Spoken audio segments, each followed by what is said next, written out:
Hello everyone, welcome back to the Q Facts. তো আজকে day 16 আর আজকে শুরু করছি আমার এই স্ক্র্যাম্বলটা। এবার এই স্ক্র্যাম্বলটা স্পেশালিটি হলো এইটা সেই স্ক্র্যাম্বলটা যেই স্ক্র্যাম্বলটা দিয়ে আরএন ছাবড়া ন্যাশনাল চ্যাম্পিয়ন হলো। ইয়েস, এটা ইন্ডিয়ান ন্যাশনাল 2023 3x3 এর ফাইনাল স্ক্র্যাম্বল এটা। তো এই স্ক্র্যাম্বলের মধ্যে তোমরা দেখতে পাচ্ছ একটা রিংয়ের মতন আছে, ব্যাস এখানে দেখতে পাচ্ছ ইয়েলো আর গ্রিনের ব্যাস এই এস পিসটারই, নয়তো এই পুরো মিডিল লেয়ারটা একটা রিংয়ের মতন হয়ে গেছিলো। এই সলভটা করার পরেই আরএন ছাবড়া ন্যাশনাল চ্যাম্পিয়ন হয়ে গেছিলো। সে খুব এক্সাইটেড ছিল, বাট তার পাশে জাজটা তাকে চুপ করে দিল, কারণ আরও কম্পিটিটররা সলভ করছিল।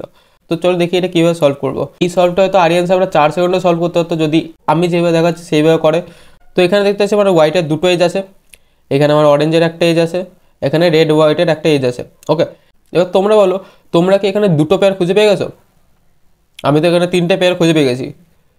তো এবার চলো দেখি কীভাবে শুরু করবো। তো প্রথম আমি এই অরেঞ্জের এজটাকে নিচে করলাম L2 U। এবার আমি এই ক্রস হওয়ার সাথে আমি ফার্স্ট পেয়ারটা ইনসার্ট করবো F, দেন R2, দেন F প্রাইম। ওকে, আমার এখানে ফার্স্ট পেয়ার হয়ে গেছে। সেকেন্ড পেয়ারটা আমার এখানে এখানে বসানো আছে। তো সেকেন্ড পেয়ারের জন্য একটা ডি নেব, D, L prime, you prime, L। এবার যেটা করবো সেটা হচ্ছে একটা স্মল ইউ, দেন একটা U, L prime, U, L। এবার তুমি বলতে পারো যে এখানে ইউ এক্সট্রা কেন নিলাম, আমি তো এখানে একবার direct L prime U to এলও করতে পারতাম। বললাম না, আমি এখানে 3টে পেয়ার দেখতে পেয়ে গেছি, আমার নেক্সট পেয়ার হবে এই দুটো। তো তার জন্য আমি এই কর্নারটাকে উপরে রাখার জন্য একটা ইউ মুভ নিলাম। Okay, U, L prime, U, L। এবার একটা রোটেশন নিয়ে Y prime, R prime, F, R, F prime, R, U prime, R prime. তো এবার আমার এটা ফোর্থ পেয়ারটাকে ইনসার্ট করলাম, ইনসার্ট করে একটা সোজা ওএলএল অ্যান্ড দেন এটা পিএলএল, টি পাম্প।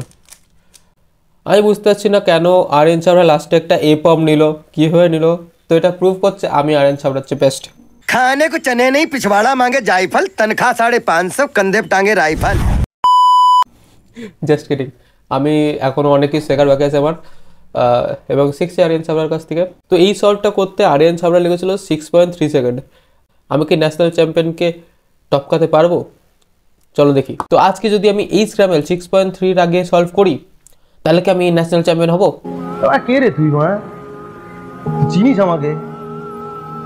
না, আমি হবো না ন্যাশনাল চ্যাম্পিয়ন, কারণ ন্যাশনাল চ্যাম্পিয়ন হওয়ার জন্য অনেক ক্রাইটেরিয়া লাগে, যার জন্য প্রথমে কম্পিটিশনে যেতে হয়, তারপর সেটা পার্টিসিপেট করতে হয়, তারপর মধ্যে একটা র্যান্ডাম সলভ থাকে। এর মধ্যে তোমার জানতাম এই সলভটা এরকম আছে, তোমার বলে দিলাম কীরকম করে হবে বেস্ট সলভ।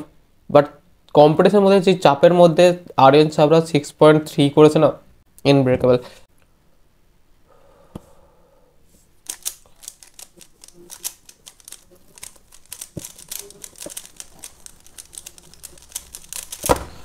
ও ভাই, জানি না টাইম কত লাগলো, বাট মনে হয় সলভটা ভালো হয়েছে। আমি জানি না এই স্ক্র্যাম্বল আমি 6.3 সেকেন্ডের আগে সলভ করেছি কি না, বাট সলভটা দারুণ হয়েছে। আর ভিডিওটা ভালো লাগলে লাইক করো, চ্যানেলটাতে নতুন হলে সাবস্ক্রাইব করো, বারবার শুধু শেয়ার করো, আর কিছু চাই না। ওকে, বাই।